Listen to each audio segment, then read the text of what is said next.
Hello, hello, hello. There's definitely something in the cup. We're doing a good old-fashioned coffee time, and this is a story that's been kind of doing the rounds. It's you notice these things like you do,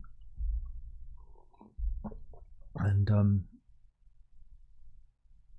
you think, how is this a thing? How is this a thing? How have we got here? How have we got here? And we're talking about the comedian Rosie Jones. Again, she's noted as being a disabled comedian, stand-up, from up north. And she did an interview recently with Attitude magazine because she ticks all the boxes. Not only is she disabled, she's also a lesbian. So that's good. That's good, isn't it? Like it means anything. Does it mean anything? I don't know. Maybe it does. Maybe it doesn't. But she decided to have a go at Ricky Gervais and Jimmy Carr. She's now the self-appointed gatekeeper of comedy because of trans jokes. Go right. Okay then. And yeah, she says, quote, "It's your Ricky Gervais's, Jimmy Carr's. It's your privileged cis white straight men who open their newspaper and go, oh, people are talking about trans people. I can know a bit about that without experiencing it at all." Again, it's that idea that you can only joke about the things that you experience. Therefore, I can only joke about being a bald man. And baldism is the finalism, because you can make bald jokes till the cows come home. And you know what? Us bald guys, we can handle it. We're tough. We're tough. We're a tough egg to crack. But the whole point of being a creative is to imagine other scenarios. You know, the whole lived experience thing is cobblers. We all know that. But this is where she's coming from. She's coming from that idea. But she is in a place of privilege herself, for she is white, she's female, she's a lesbian, minority group, and disabled, double minority group. So that's her privilege. If you want to talk about the nonsense of privilege. Again, privilege is only a thing when you get some leverage with it. When they talk about, straight white men being privileged, tell that to someone who's homeless on the street, with a drug addiction. And they point at him and go, you with your white privilege. And he's got, his begging bowl in his hand. This is what always makes me laugh. There's a reason why O.J. Simpson got away with it. And it's not because he's black. It's because he had an awful lot of money. Privilege comes from money more than anything else. Money and power.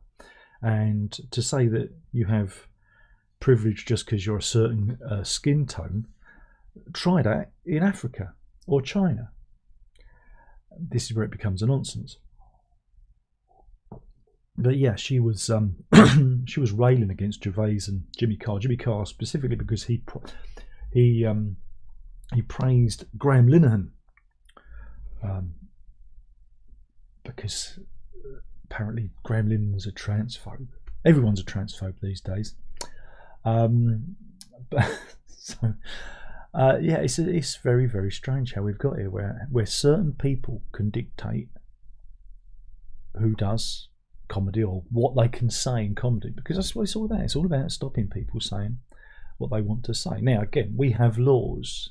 We have laws in this country. Again, your country may be different. I don't know, but we have laws to prevent, incitement, violence, and saying bad things, and it gets people into trouble. The wrong tweet at the wrong time, 18 months in jail. Even if it's only seen by 30 people, you're going down, son. So again, these are very strange times in which we live. Now, I'm not saying that you should be able to say everything you want to say, because we have the law to protect. But this is interesting about comedy. Comedy is a bit like sex, really. It's a bit like sexuality. It's a very personal thing, and comedy comes from a very primal place. True comedy, you laugh at things you know you shouldn't laugh at. You laugh at those jokes, and it's a valve. It's a pressure release. And again, a lot of these. Again, I imagine Rosie Jones is middle class. It's telling the working classes or the lower classes how to think and how to behave. You must laugh at Rosie Jones. Now, I'm not saying Rosie Jones shouldn't be a comedian. I think more power to her elbow if she's dealing with a disability. But I don't find her material funny, because as we all know, right, the main rule of comedy is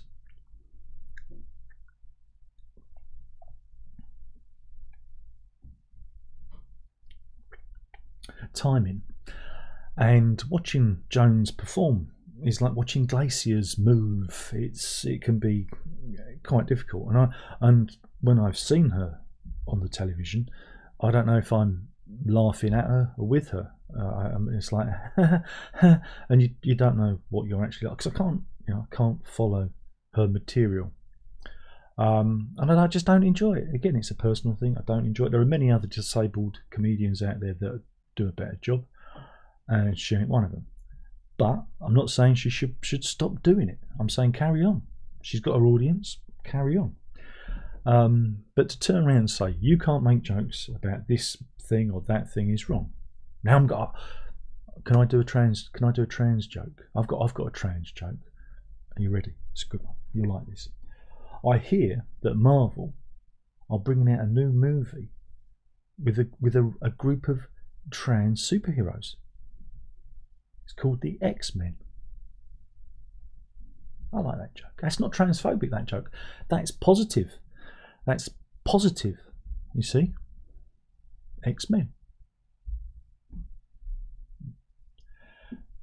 You got to tailor your material carefully. Now, the funny thing is Gervais in his most recent thing, I think it's called Mortality, actually mentions Jones and talks about language and how she did a special about the word retard, because she said, "Am I a retard?" And disability activists were angry with her. You can't say that. You can't call yourself that. And he's doing a whole skit on language and how we use it. And again, certain people. Again, my son says I can use it. I'm disabled, and he says, "Am I being a retard?" And you go, "No, son." So language is a funny thing. Again, in our day, the word retard meant someone who's a bit daft. The kid that used to eat the copy decks. Then you had one in the classroom, didn't you? You had one. We all had one. The one that ate the copy decks.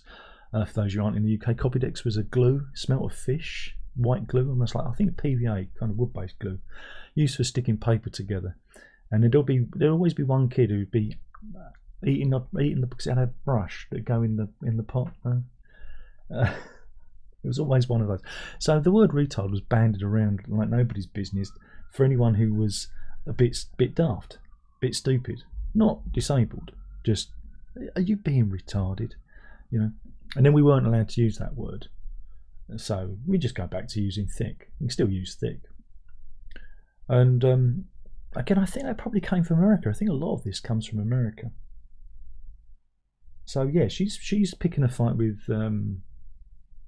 Gervais and Carr. Now Carr, I think she's actually been on his show, his 9 out of 10 Cats show. That's going to be awkward, isn't it? That's going to be awkward. Do you think they're going to have her on again? And those two are like the giants of comedy, and she's the minnow, she's the tiddler. She had a sitcom called Dealers. I tried to find the viewing figures for that, but they were so minuscule and not reported that there aren't any. The best I can get is it scored under 1.5 million. This is a Channel 4 comedy. And she also does another thing for Comedy Central called Out of Order, and They haven't published any viewing figures for that, and I reckon that could be 100,000 viewers. But it is a niche channel though, so you've got to give them that. And she's going up against Jimmy Carr and Gervais. Now Gervais's recent special called Mortality, I think, scored something like 5.1 million viewers in its opening week, and Jimmy Carr's stuff, it pulls in around 4 million viewers, and they talk about viewing hours as well. So again, it's a bit more complicated to pin down, but safe to say that both of those guys have a significant following, fandom, compared to Rosie Jones. And I often wonder, you know, when you see these people on TV, again, she was pushed greatly by the BBC. Who are pushing these people? You know, surely, you know, success is how many eyeballs on the screen. You know, but we don't have that yet. But she's decided that you're not allowed to make these jokes anymore. Again, there's one realm of belief that, you know, if you're tough enough, if your belief system is tough enough, then you can handle the jokes. You can handle. Now again, religion, that's another thing you're not allowed to joke about. Muslims, they don't like being joked about because their belief system is weak, you know, is weak, and they don't have the strength to handle criticism. The Church of England used to be like that in the 70s when Monty Python did The Life of Brian, and it's like, oh, you can't make jokes about Jesus, and they'd fundamentally missed the point of the film. But people get upset, and I think people get upset about humour when there's an element of truth in it. You know, when it hits close to home, and we have this idea now of punching up and punching down. Now, Charlie Chaplin talked about this back in the day. You remember Charlie Chaplin? Probably the most successful Adolf Hitler impersonator of the 20th century. But he said, comedy, it can be phrased like this. You see an old lady walking along and she's bent double. I'm paraphrasing, by the way. And she's walking along the street and there's a banana skin, and you focus on the banana skin and she slips on the banana skin, and it's a tragedy, right? He said, but you see a businessman, a pompous businessman, and he's got his cigar, and he's a large fellow, and he's arrogant, you know, and he's walking along, bowling along, you know, pushing people out of the way, and he hits the banana skin and everybody laughs. And that's that moment we're at, you know. But are the trans community the little old lady, you know, as Rosie Jones says? I don't think they are. They hold a lot of power. They're more aligned with the guy with his chest puffed out with the big cigar these days. It's all about power. It's all about power. So yeah, I find the idea of punching down an interesting concept. Who are the lowest people in society? Who are the weakest, the ones without voice?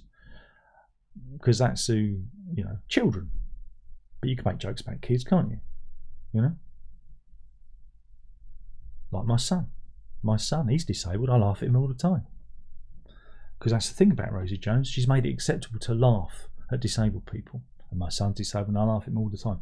Mind you, he is funnier than Rosie Jones. His line in comedy is very, very good. For example, and again, this relates back to all of this. We was watching Celebrity Mastermind because we're a big fan of the regular Mastermind. I said we don't want to watch it because the questions are dumbed down. And my son said, "No, let's give it a go." So we watched an episode, and he was shocked. Example question: what animal makes the noises woof woof and bow wow? What domestic animal makes those noises? That was the level of questioning in Celebrity Mastermind over the Christmas break. And he said, I'm not watching this. I'm going to call this Master Tard. See what he did? You see what he did? Now, he can make that joke because he's disabled. You know?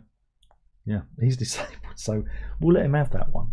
But like I said, he's funnier than Rosie Jones. But she'd probably tell him off for making that joke. You know? I don't know. It's, you know, she'd say it's his white straight privilege that allow he shouldn't be allowed to make that joke. And it's insane that we put you know, gatekeepers. And again, in the oldie days, in the times of the working men's club, and the likes of, again, Bernard Manning, he's a good example. Very, very clever comedian, but he knew when to temper his material. He did used to be on the TV in the 70s, and he'd do very, very straight ahead material, you know, about, you know, I don't know, mother-in-law jokes. Punching down that, is it? Are you kidding me? Mother-in-laws are the most powerful people in the family, aren't they? They can tear a marriage asunder with just one look. But he used to be on like a show called The Comedians, and then, you know, latterly he had was it the Embassy Club, which he presented. He got blackballed. Can you say blackballed anymore? I don't know. And people like Roy Chappie Brown, again, they'd entertain filthy material, filthy, disgusting, appalling material. But if you pay your ticket, you go in, you get entertained. But we have gatekeepers now, so you can't have that material, and that always affects the people at the bottom, the working classes. And again, Ricky Gervais says the working classes are the only people we're allowed to mock now. And that's because the middle classes have got control. And the middle classes are the worst. They are the worst people because they think they know what's best for all of us.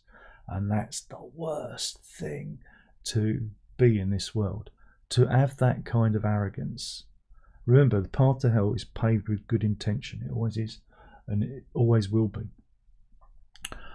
So yeah, it's a very strange time we live in. You know, when I think back to, well, the times of the 90s and even the early 2000s, you know, when anything went, and whether something was good or bad. I mean, there are many comedians. I mean, even Jimmy Carr. I wouldn't say I'm a fan. I find some of his stuff irritating. He's laugh every so often, but the clips he posts on his YouTube channel where he's interacting with his audience, I think is really good because you know, he's reacting. I like fast comedians. I like people like God now, but Carlin, and like people like Chris Rock. I like fast comedians, you know, who can be zippy with their material. Comedians who can improvise.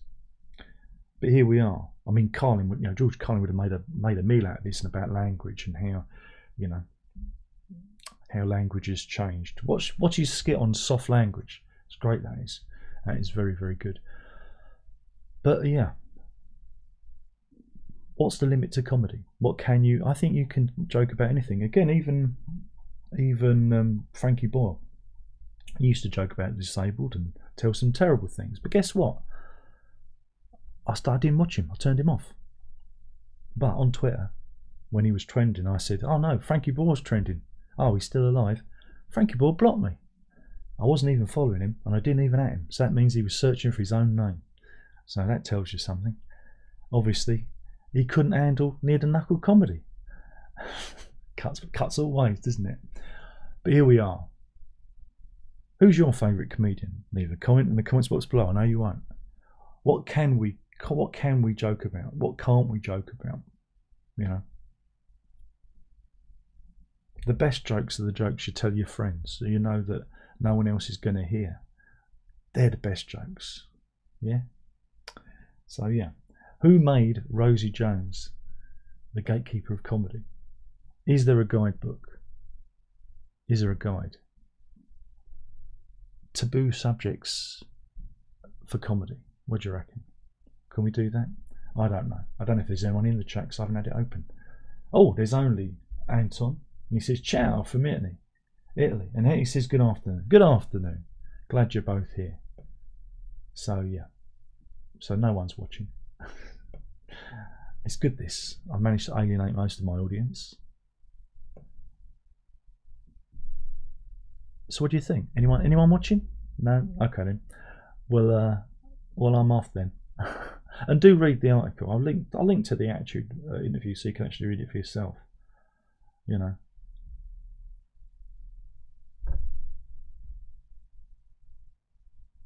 And yeah, what a wonderful world we live in at the moment, where the thought police will take you away if you do not Behave yourselves. Remember, have a good time all the time.